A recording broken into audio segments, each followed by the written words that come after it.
story you are about to see is true. The names have been changed to protect the innocent.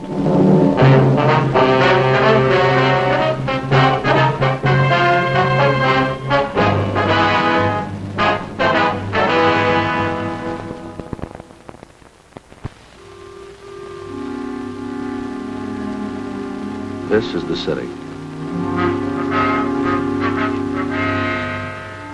Everybody starts out with the same chances. They grow up with the chance to play. The city provides playgrounds.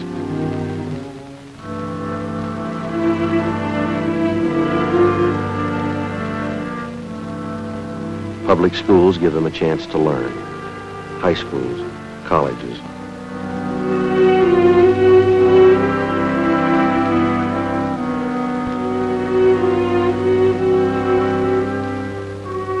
They all have an equal chance to obey the laws.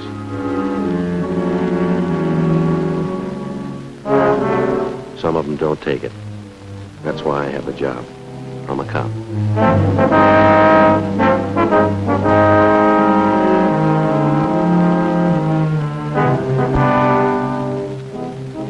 It was Wednesday, January 14th. It was cold in Los Angeles. We were working the day watch out of Homicide Division. My partner's Frank Smith. The boss is Captain Warman. My name's Friday. The teletype from the doctor at the police academy had been posted. My name was on the list. 8:30 a.m. I reported for my annual physical.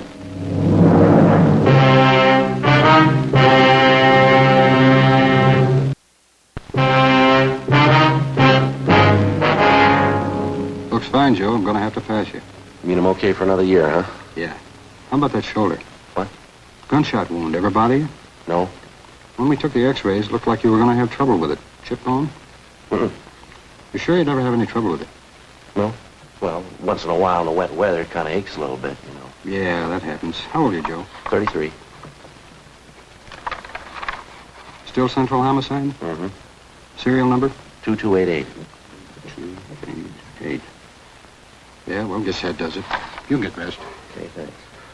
Keeping you pretty busy, are they, Doc? 4,200 men. Keep you hopping. Hi, Doc. Sorry to bother you. You through, Joe? Yeah, anything doing? Dead body call out near Westlake Park. We got it? Yeah, better get there. 9320 Laurel Lane. What's the story? Old man found dead in his living room, bullet hole in his chest. Yeah? Boys in the radio car that answered the call thought the old man killed himself. They're not so sure now. What do you mean? I think somebody helped him.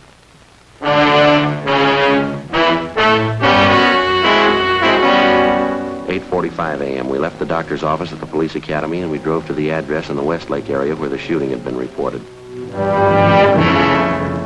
The dead man was identified as Martin Latimer, age 68, a retired owner of a couple of neighborhood grocery stores in the city.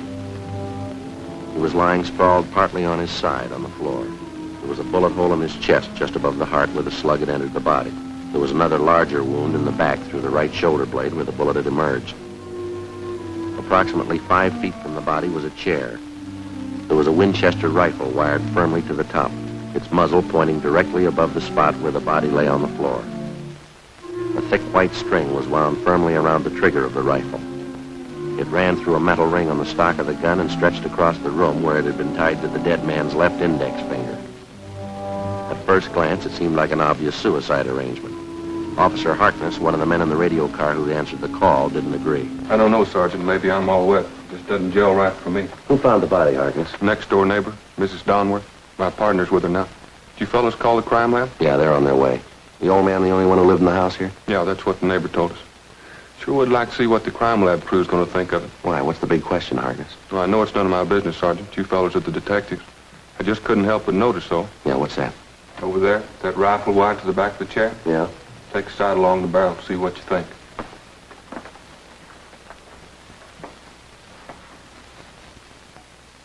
Yeah, pointed right in a straight line with the body. Well, that much fits. The old man pulled the string tied to his index finger. That set off the trigger and took the slug right through the chest. That's what I figured. Take a look at the wall directly behind the old man.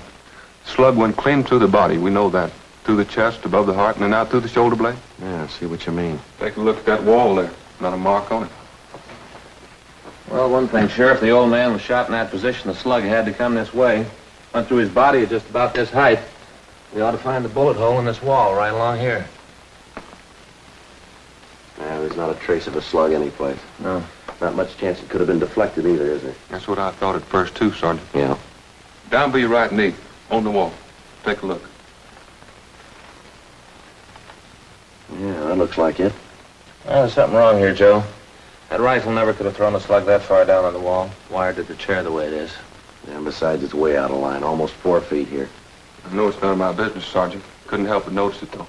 You want me to stand by outside? Yeah, okay. And would you mind checking with the neighbor lady? What's her name? Mrs. Donworth. Yeah, you said she lives right next door? Yeah, on this side. Would you mind telling her we'll be over to see her in a few minutes and ask her to wait? Right, we'll check with you before we leave. Thanks, Harkness. Oh, look at that gun again. It's a 30-30, isn't it? Yeah, that's right. Sure doesn't add up too well, does it? Even if the old man jerked the gun when he pulled the trigger with that string arrangement there, the slug couldn't have passed through his chest, out his back, and then hit the wall where it did. Joe, stand right behind the body, will you? Let's see if we can line this thing up. No, a little more to the left. A little more. More like this? Yeah, that's it. Let me see. No, not a chance, Joe. It's way out of line. If this is the gun that killed the old man, he didn't pull the trigger. Not from there, anyway. Well, there's one other chance, isn't there? Yeah? Somebody pulled it for him.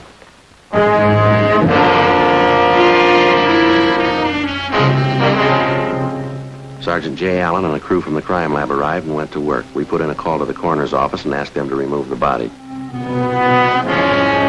9:15 a.m. We went next door to talk to the neighbor who had found the body, Mrs. Elsie Donworth. I went over to pick up his laundry, officer. I do laundry for half a dozen people here in the neighborhood. I don't charge any more than the regular laundries do.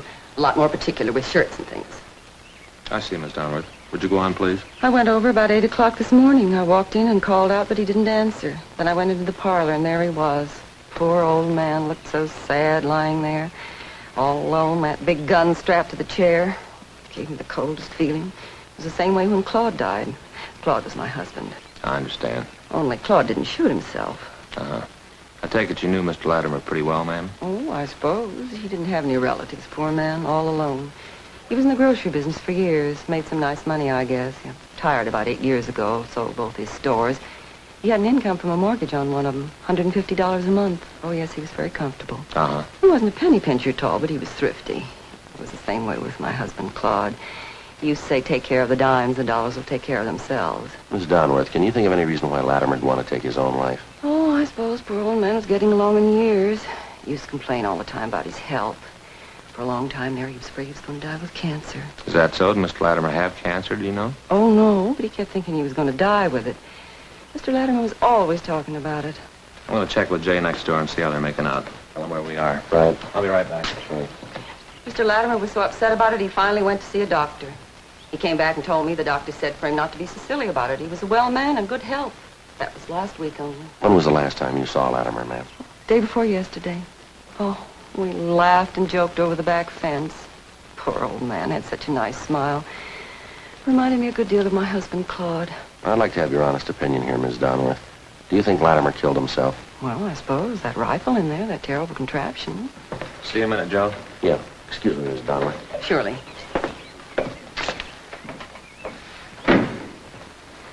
Anything? The crime lab's having a field day, Joe. They say it'd be absolutely impossible for the old man to kill himself with that rig. Did they find anything definite? Dusted the rifle for fingerprints, didn't find a one. It makes less sense than that slug buried in the corner of the wall. Another thing, they checked the desk in the living room. Found some correspondence the Latimer had with the Lonely Hearts Club. Judging from the letter, seems Latimer was getting set to marry the girl. Big picture of her attached to the letter. Yeah, did you find out why he'd want to die? Pretty good reason why he'd want to live. Yeah. Beautiful girl, looks to be about 24, 25. Yeah. She was going to marry him. The crime lab crew went on with their routine investigation of the Martin Latimer house while Frank and I continued to talk to the neighbor, Mrs. Donworth. There didn't seem to be any common ground at all between the evidence in the house and the information she had to offer. As we continued questioning her, Mrs. Donworth remembered that a month before, Latimer had told her that something might happen to him and that he wanted to make out a will. He asked her to witness the will. A few days later, Latimer's lawyer came to the house and Mrs. Donworth read it and witnessed the signing. At that time, she said Latimer made the remark, "I don't feel like going on much longer anyway. If death means arrest, I think I deserve one." Ma'am, did you hear anything out of the ordinary going on next door this morning or last night? No, there's nothing I heard from next door to remark about. Of course, it's so noisy around here that time of morning you can't even hear yourself think. How's that, ma'am? The trucks passing by, up and down every morning. Not small trucks either. They start in at 6 a.m. and they rattle past for 2 or 3 hours at least. Could you give us the names of some of the other people on the street who knew Mr. Latimer pretty well? Yes, I suppose. I don't think any of them knew the poor old man as well as I did. Most of them are younger folks, parties and things, you know. When you get up around 65 or past it, like Mr. Latimer, parties don't mean so much anymore. I understand. Yes, just a nice, quiet home with a good heating system, good books on the shelf, and a good man around the house. About all you can ask for. Well, thank you very much, ma'am. Here's our card. If you think of anything else, please call us. All right. Frank Smith. That's you, huh? That's right, homicide, extension 2521. Just one more thing, Miss Donworth. We understand Latimer was corresponding with several women through a Lonely Hearts Club. Did he ever mention that to you by any chance? No, he never did. I saw the circulars and stuff around his house, though. And Latimer never mentioned any of the women that he corresponded with, huh? Well, I pretended I didn't know about it. He never brought it up. I don't understand why he'd want to meet a lady that way. All most of them are looking for is a man with money so they can quit work and lay around the house. Well, thanks again, Miss Donworth. Yes, poor old man. Wonder what made him write letters after silly women. A little good they'd have done him. He wrote letters all over the country. Yes, ma'am. I'm getting tired of working myself. He could have saved the postage, too. Ma'am? I was right next door. I would have married him in a minute.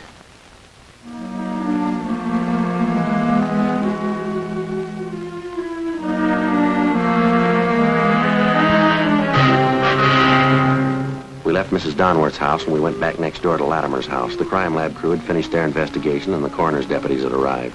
They took the body downtown for autopsy. We talked over the crime lab findings with Sergeant J. Allen, and he felt the same way Frank and I did. The theory that Latimer had shot himself to death was possible in many respects, but it was far from plausible. We checked through Latimer's correspondence with the women he contacted by mail, especially the young girl he obviously intended to marry, judging from his letters to her. Her picture showed her to be brunette, dark eyes, young, very attractive. The inscription read, "With love, Catherine." There was no return address either on the photo or on any of the letters. 9:52 a.m. We put in a call to the mail club. Yes, ma'am. We may drop down to talk to you. Thank you very much. Goodbye. What'd they have to say? Well, it might be, Joe. Club secretary says they've been having trouble with somebody who signs a picture just like this one, with love, Catherine. I described the picture. Secretary says it's the same girl. What's the angle? Well, the girl doesn't belong to the club, but somehow she got a list of the members and their addresses. She writes to them, usually old men, gets them set for marriage, and they send for her. Yeah. Her letters come from the east, usually different cities. She writes and asks for train fare out here. The men send her the money for clothes and train fare, and that's the last of it. She's gone. Well, it adds up all right, doesn't it? There's one letter here. This one. I hate to ask you, dear, but if you could send me the traveling money and just a little extra for some clothes, I will take the first train and be with you in a week to become your wife, awaiting that precious moment with love. Kind of pours it on thick, huh? What's the date on that one? Let's see. Mailed December 30th. That's 14 days ago. What do you think, Joe? I don't know. It's possible. She could have showed up, tried to grab all the old man's money she could find. Maybe he caught her at it. She killed him, rigged up this phony setup to make it look like Latimer shot himself. It'd hold more water if we could find out she really came here. Maybe we'd better start ringing a few doorbells. The other neighbors might come up with something. What do you say? Let's take another look at that girl's picture, huh? Here you are. No photographer's name. Underneath here, down the corner of the mounting, see? XXX6Y3. Must be some kind of manufacturer's mark. Photographic supply, huh? Mm-hmm. Guess it stands for the type of mounting, huh? You know anything about the photo business? No. I don't either. Well, let's find somebody who does.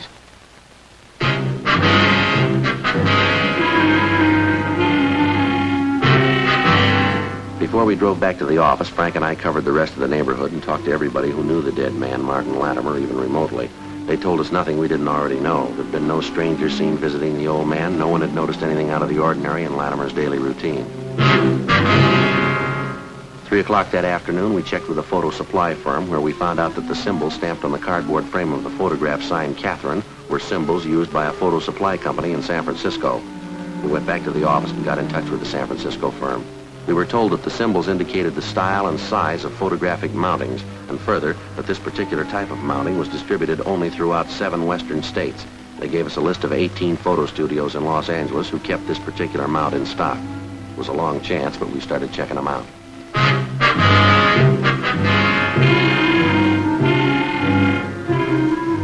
meantime, we'd run the girl through R&I and gotten out an APB seeking information on her.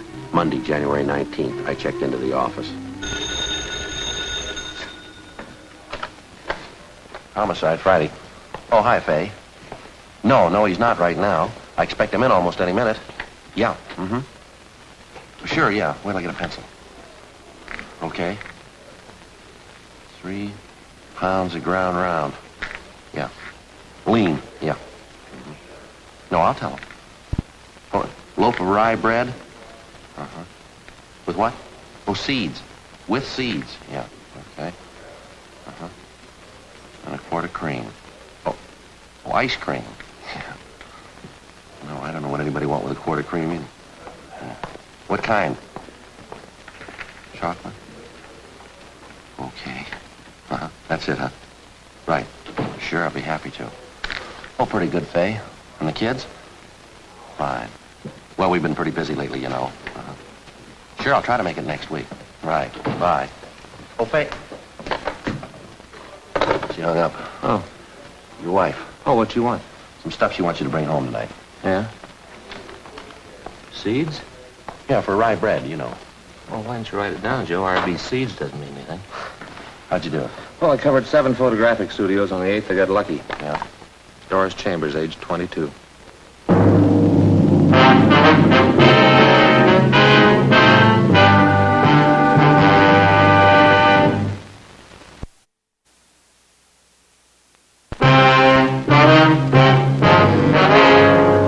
Monday, January 19th, 10:30 a.m. The proprietor of the photo studio on Melrose Avenue had identified the girl in the picture. He told us she was Doris Chambers, age 22.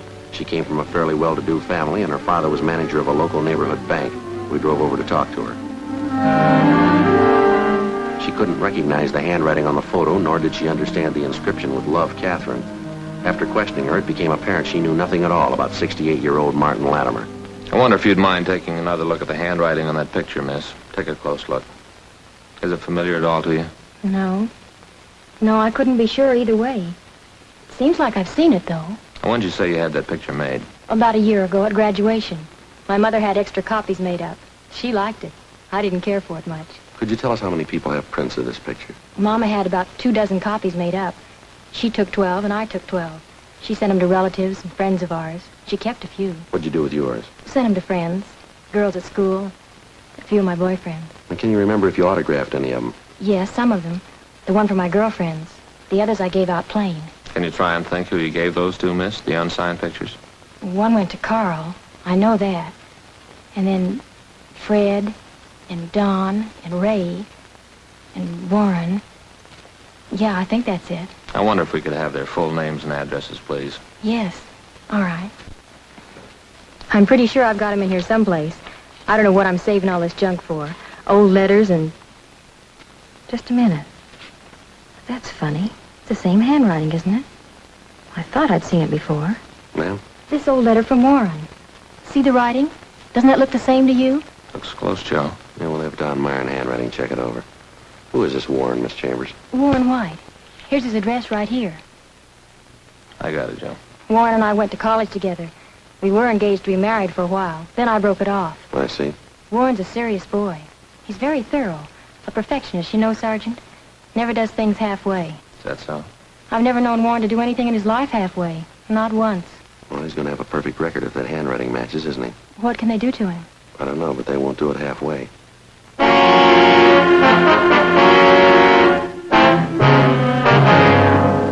"11:02 a.m. We left the home of Doris Chambers and drove down Beverly Boulevard to 743 North Clarewood Avenue, an apartment house where the suspect was supposed to be living. We talked to the manager, and he told us that Warren White had moved without giving notice 5 days before on January 14th. The same day, 68-year-old Martin Latimer was found dead in his home. We got on the phone, talked to Doris Chambers again, and she gave us a lead on Warren White's married sister. The following day, we located the sister of the murder suspect, and she told us that her brother Warren had phoned that morning and asked for an emergency loan of $200, which he didn't have. The sister gave us White's new address, and we checked it out. We had the manager let us in White's apartment. It was one of those run-down, futuristic-style apartment houses built somewhere around the mid-30s. It was on a high, narrow road above Sunset Boulevard overlooking most of Hollywood. White wasn't in, and the manager said he wasn't expected back until early next morning.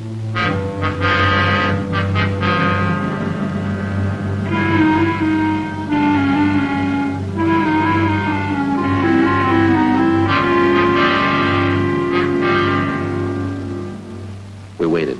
Midnight, 1 a.m. No sign of the suspect. You know, Joe, you can't beat it. The view from up here is beautiful. Yeah, it's nice, isn't it? You ought to look around and find a place like this for yourself. Be great. Well, the rent's too high up here. Well, it's the location, I guess. You know, people love hillsides, love to be high. The higher you are, the more it costs. First, the location is great. Public school right down there. And if you take Sunset Boulevard down to the freeway, you're in the city hall in 10 minutes. It doesn't take me much longer. In about 20 minutes is all. Yeah, but you don't have the view, Joe. Oh, smell that air. What time you got? 1:45. We waited. 3 a.m., 4 a.m., 4:30. It was cold. Still no sign of the suspect, Warren White. 5 a.m., 5:30. 6:30, 7 a.m., 7:30. We kept waiting. No sign of the suspect. We called the office and arranged for a relief. 8 a.m. We could hear groups of youngsters passing by outside, trooping into the main yard of a school just below the apartment house. We kept waiting. 8:15 a.m. Come on in. What is this? What do you want? You Warren White? Yeah. Stand still. He's clean, Joe. Well, what do you want? Police officers. You been drinking? Yeah, a little. But it's all right. Why don't you sit down, officers? I'm not going to give you any trouble. What do you mean? I killed him. Maybe I'll never know why, but I killed him. Sit down, officers. Some bourbon in the kitchen. You want some? No, thanks. Why'd you kill the old man, son? You want to tell us? I don't know. Probably 100 reasons. Not sure of any one of them. Something I never realized before. Yeah? I mean, killing a man, taking a human life. I guess nobody knows what it is till they do it. Most complicated thing in the world. You must have had a reason for it, killing him, rigging it for a suicide. Do you have anything against him? I hardly even knew him. I used that picture of Doris to fool him. Made some good money doing it. I needed it. You willing to give us a statement about the whole thing? I haven't anything to hide, officer. The minute I killed him, I knew it was over. Right there in that 1 minute. I knew you'd come and find me somehow. I didn't know when, but I knew you'd come and find me. All right. We better head downtown. Yeah. That's a great sound, isn't it? What's that? Schoolyard, the kids. Got a great sound to it. A good one. Yeah. Could I please go over there for a minute? All right.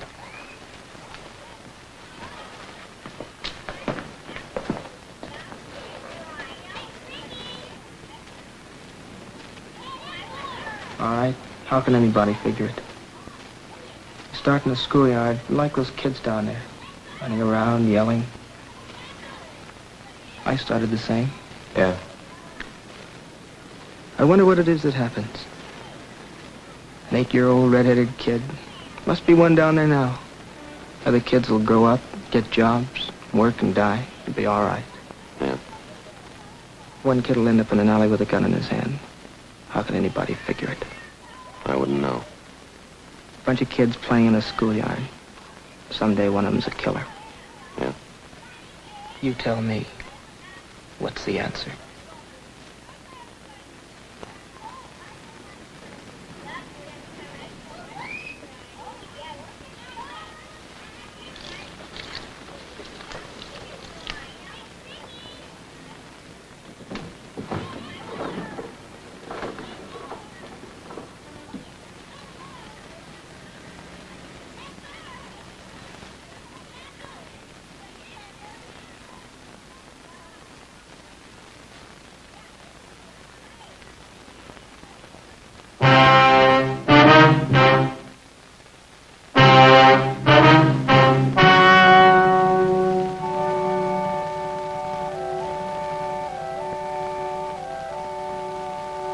On April 8th, trial was held in Department 88, Superior Court of the State of California, in and for the County of Los Angeles. In a moment, the results of that trial.